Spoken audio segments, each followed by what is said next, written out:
প্রকাশ্যে গুলি করে হত্যা করা হয় বিএনপি কর্মী ও ব্যবসায়ী মোহাম্মদ আব্দুল হাকিমকে। মোটরসাইকেল করে একদল অস্ত্রধারীরা এ হামলা চালায়। এ সময় তার সঙ্গে গাড়িতে থাকা আরও এক ব্যক্তি গুলিবিদ্ধ হন।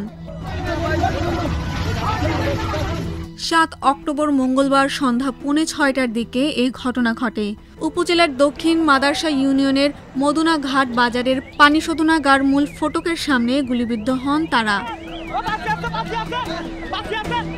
এ বিষয়ে হাটহাজারী সার্কেলের সহকারী পুলিশ সুপার তারেক আজিজ জানান, নগরের একটি বেসরকারি হাসপাতালে নেওয়ার পথে গুলিবিদ্ধ আব্দুল হাকিম নামের ওই ব্যক্তি মারা যান। তার লাশ ময়নাতদন্তের জন্য চট্টগ্রাম মেডিকেল কলেজ হাসপাতালের মর্গে পাঠানো হবে বলে জানা যায়।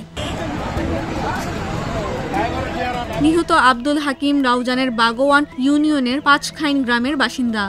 তিনি ২০২৪ সালে আওয়ামী লীগ সরকার পতনের পর রাউজানের বিএনপির রাজনীতিতে সক্রিয় হন। তিনি বিএনপির কেন্দ্রীয় কমিটির সাবেক ভাইস চেয়ারম্যান গিয়াসউদ্দিন কাদের চৌধুরীর অনুসারী ছিলেন। আব্দুল হাকিম ভেষজ পণ্য ও গরুর খামারি ছিলেন। এছাড়া গত ১ বছরে কর্ণফুলী নদী থেকে বালু উত্তোলনের ব্যবসাও করেছিলেন।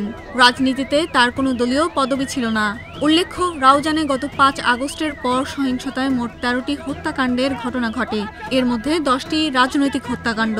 বিভিন্ন সময়ে বিএনপির দুই পক্ষের সংঘর্ষে অন্তত ৩০০-র বেশি মানুষ এসব ঘটনায় গুলিবিদ্ধ হন।